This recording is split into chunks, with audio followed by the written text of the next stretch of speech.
নমস্কার বন্ধুরা, আমি এস কিচেন সঙ্গীতা দাস আবারও চলে এসেছি তোমাদের সামনে একটা নতুন রেসিপি নিয়ে। তো চলো আমার পুরো ভিডিওটা তোমরা দেখতে থাকো। তো আজকে আমার রেসিপি হচ্ছে নিরামিষ কচু শাক।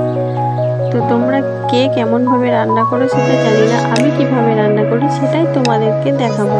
তো সবার প্রথমে আমি বাজার থেকে একটা পাতা ছাড়া কচু গাছ কিনে এনেছি এবং সেটাকে ছোট ছোট টুকরো করে ভালো করে কেটে ধুয়ে জলে সেদ্ধ করতে দিয়ে দিয়েছি। আর কচু শাক সেদ্ধ করার সময় সামান্য পরিমাণ খাবার সোডা দিয়েছি। তো দেখো খাবার সোডা দিয়েছি, তার ফলে কচু শাক খুব ভালোভাবে সেদ্ধ হয়ে গেছে এবং ভেতরের যে কচু শাকের ভেতরে যে কষটা থাকে সেই কষটা সম্পূর্ণ বেরিয়ে গেছে। তো এবারে আমি এটাকে একটা ঝুড়ির সাহায্যে ঢেলে জলটাকে খুব ভালোভাবে ছড়িয়ে নেব। দেখো আমার কচু শাকের জল ঝরে গেছে। এরপর আমি যেই বাকি জলটুকু রয়েছে সেটা এই যে খুন্তির সাহায্যে চাপ দিয়ে সম্পূর্ণ জলটাকে বার করে নেবো এবং এটাকে ঝুড়ির মধ্যেই রেখে দেবো, যাতে এর ভেতরে যেই জলটুকু রয়েছে সম্পূর্ণ বেরিয়ে যাবে। তো চলো আমার ভিডিওটা এবার দেখা যায়। এবারে আমি মশলার জন্য এখানে নিয়েছি আদা জিরে বাটা, কাশ্মীরি রেড চিলি পাউডার আর কাশ্মীরি লঙ্কা গুঁড়ো, হলুদ, একটা তেজপাতা, দুটো কাঁচা লঙ্কা আর নিয়েছি সামান্য পরিমাণ পাঁচফোড়ন। আর হ্যাঁ, আমি ছোলা দিয়ে রান্না করবো যেহেতু, সেই জন্য আগে থেকে রাত্রিরে ছোলা ভিজিয়ে রেখেছিলাম কিছুটা পরিমাণ। তো তোমরা চাইলে নাও দিতে পারো, আবার দিতেও পারো। তো চলো সবার প্রথমে আমি কড়াইতে দিয়ে দিলাম সর্ষের তেল। তেল গরম হলে তার মধ্যে আমি দিয়ে দিলাম একটা তেজপাতা, কিছু পরিমাণ পাঁচফোড়ন আর দিয়ে দেবো দুটো কাঁচা লঙ্কা।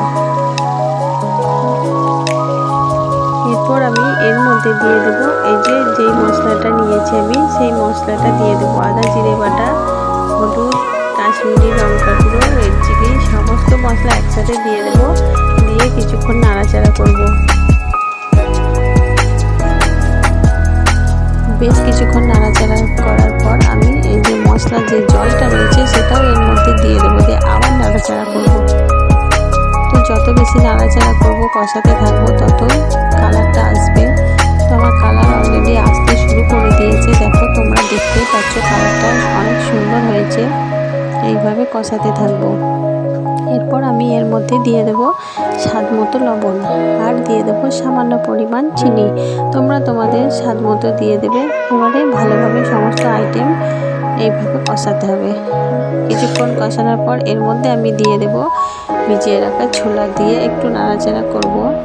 তারপর আমি এর মধ্যে দিয়ে দেব যে কচু শাক সেদ্ধ করা রয়েছে, সেদ্ধ করা কচু শাক দিয়ে ভালোভাবে সমস্ত আইটেম নাড়াচাড়া করতে থাকবো।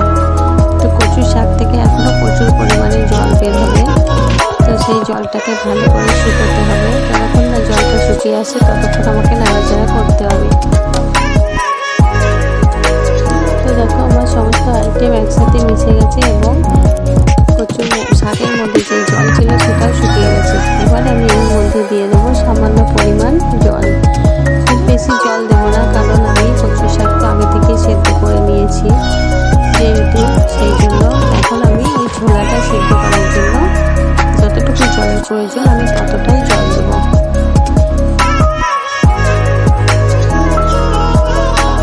তো এবারে আমি সমস্ত আইটেমটাকে একটু ভালোভাবে নাড়াচাড়া করে যতটা জলের প্রয়োজন দিয়ে এবারে আমি ঢাকা দিয়ে দেব।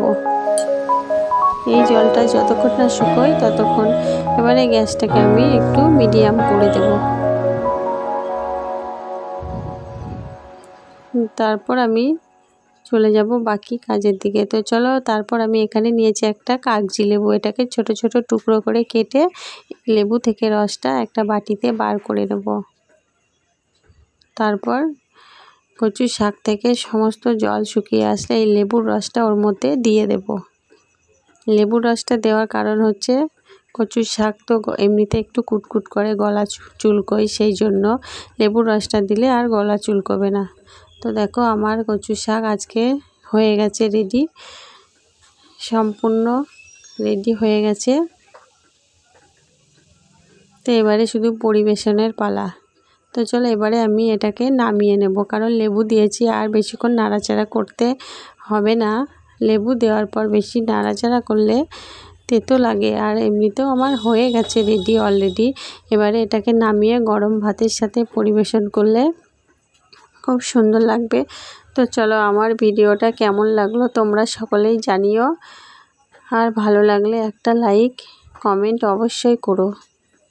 আর এইভাবে কচুর শাক বানিয়ে তোমরাও খেয়ে দেখো, অনেক সুন্দর এবং টেস্টি লাগে। আমার তো ভীষণ ভালো লাগে। তো চলো, সকলে ভালো থেকো, সুস্থ থেকো। আজকের মতো এখানে টাটা।